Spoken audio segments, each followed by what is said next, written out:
He walked onto the stage at Utah Valley University to speak, then gunfire shredded the silence. Transgender Americans have been mass shooters over the last 10 years? Too many. It's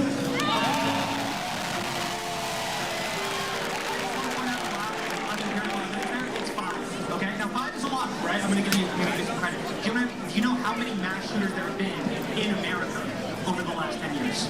Counting or not counting gang violence? The world froze. Cameras captured the moment the bullet hit Charlie Kirk. In less than 36 hours, investigators had a name. DNA on a towel, a note expressing intent. A suspect in custody. Political violence, no longer theoretical, but real.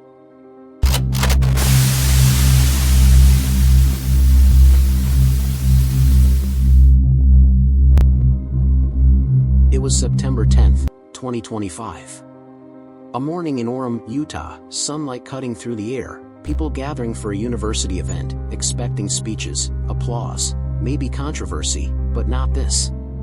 Charlie Kirk, voice booming, confident, stepped up before students, supporters, critics. He was in the spotlight, delivering his message. But in the shadows, someone was ready. In one horrifying moment, the bullet came. Chaos followed. Students ducked, gasped, dropped to the floor. Security scrambled. Emergency medics rushed in. The man they admired, who had built an empire of ideas and influence, collapsed. Charlie Kirk was shot. He would not survive. By morning, the nation was reeling. Death threats. Outrage. Questions. And a search for answers. Who did this? Why? How did someone breach security so completely? To understand how this shattered so many lives, how it traumatized a political movement, you need to know who Charlie Kirk was. Born October 14, 1993, Charles James Charlie Kirk grew up in the suburbs of Chicago, Arlington Heights, Prospect Heights, Illinois. Ambitious, loud, always talking. From a young age, he believed politics were for action. Not just for talking heads. Not for pundits. For people who shouted from campus corners. Who debated. Who pushed back. At age 18, he made a decision that changed everything. Rather than stay in school, Charlie dropped out after a short time at Harper College. Because he didn't want to wait around while the world changed. He wanted to lead that change. In 2012, he founded Turning Point USA with Bill Montgomery. The goal, to organize students, change campus culture, fight what he saw as liberal bias in academia. To create an engine that could challenge elite narratives. TPUSA started small, just a few chapters, but under Kirk's leadership, it exploded. Thousands of chapters, millions of impressions, national visibility. Charlie Kirk's voice was everywhere. He started books, podcasts, The Charlie Kirk Show. He became known not just as an activist, but as a media personality. He was polarizing, admired by some, vilified by others, but always heard. When people saw him on stage, they saw defiance. When he spoke at national events, he drew big crowds, young people, conservative youth, those who felt their viewpoints were being silenced. Turning Point USA grew so big that it claimed presence on over 3,000 high school and college campuses. Tens of thousands of students, staff working behind the scenes. He pushed ideas like the Professor Watch List, which named professors he believed harbored liberal bias. He worked to insert conservative values into school boards. He made campus activism an art form. The kind of presence where, whether you agree or not, you could not ignore him. And that influence did not come without enemies. The tensions of polarized politics, online hate, criticism, threats, all of these followed him naturally. But no one predicted this would be the outcome. Not the speeches, not the debates, not this.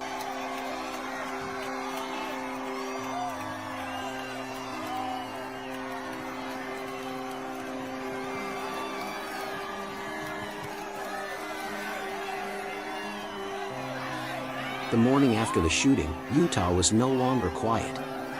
The campus lawn, where students once hurried to classes with backpacks and coffees in hand, had transformed into a sealed-off crime scene. yellow tape cut across walkways. Officers marked the ground with evidence tents. And in the center of it all, a stage still standing, microphones left abandoned, became the symbol of how fast everything had collapsed. Charlie Kirk was gone. And now, the question that haunted investigators was simple, but terrifying. Who had been waiting for him in that crowd? Inside the chaos of that night, witnesses described seeing a figure slip into position, blending in until the moment of the shot. Security scrambled, students screamed, some dropped to the ground, while others froze, unable to process what had just unfolded. By the time the echoes of gunfire had died, the damage was done. Detectives began their work immediately. They scoured the area for shell casings, traced footprints across the damp grass, pulled surveillance footage from every angle. But what stunned them most wasn't what they found on campus, it was what they uncovered later, in the suspect's belongings. Hidden among everyday items, investigators discovered something chilling, a towel smeared with blood, and on it, DNA. Forensic testing would confirm what detectives feared. That towel tied directly back to the shooter. Alongside it, a handwritten note surfaced. Its words were not the kind of ramblings one could dismiss. It spoke of intent. It spoke of planning. It left little doubt that this wasn't some spontaneous outburst of violence, but a deliberate act. And just like that, the hunt narrowed. The suspect had a name. Someone whose presence at the event suddenly made sense in a darker way. But the authorities weren't ready to release every detail, not yet. Instead, they traced movements, piecing together the suspect's last 24 hours. Where they traveled. Who they contacted. What they searched online. Every breadcrumb pointed to one conclusion: this wasn't about opportunity. This was about obsession. Meanwhile, the country woke up to the headlines. Shockwaves ripped through communities, supporters grieving, critics stunned, everyone trying to process the unthinkable. Charlie Kirk wasn't just another name in politics. He had built a movement from the ground up, turning a teenager's idea into a national platform. For those who followed him, the thought of someone silencing that voice with a bullet wasn't just murder. It was an attack on something much larger. Charlie's faith was part of the story too. He talked about Jesus and Christianity openly, often framing his activism in faith-based terms. For many of his supporters, his politics were inseparable from his faith, a big reason he drew a devout, energetic following. But to truly understand why this happened, investigators had to look deeper. They needed to rewind. To the weeks, even months before that night. To the quiet signals that hinted at danger, before the shot was ever fired. Because while Charlie was a father, a husband, a leader to some and a controversial figure to others, to the person stalking him, he was something else entirely, a target. And those weeks leading up to the attack would reveal the uneasy duality of his life. On one side, he was the devoted son from Illinois who built himself into a voice of influence. On the other, he had become a symbol within Christendom, a man unafraid to speak of Jesus, to tie his politics to Scripture, and to call on young people to hold fast to their values. That boldness brought him admiration from many, but it also placed him under a spotlight where hostility burned just as fiercely. The closer investigators looked, the more obvious it became that the shooting in Orem wasn't just an act of violence. It was the final chapter of something brewing long before Charlie Kirk ever stepped onto that stage. Within about a day and a half, authorities had a name and a location. Officers moved quickly and made an arrest. The man was taken into custody, and with him came a trove of items detectives wanted to examine: devices, clothes, notes, and social accounts. Those items would be critical in answering the questions people were asking: motive, planning, and whether this was an act of personal hatred, ideological opposition, or online radicalization. Once in custody, the suspect's background was examined in detail. Investigators dug into social media posts, message boards, and chat rooms. They spoke to family, old friends, neighbors, anyone who could explain how an ordinary person crossed into violence. What emerged was a pattern familiar to many recent cases of politically charged attacks: isolation, online echo chambers, and escalating rhetoric. At times the suspect's online comments fixated on public figures, mixing anger with calls for action. Detectives flagged posts that suggested the suspect had been following Kirk's speeches and public calendar for weeks. That public calendar mattered.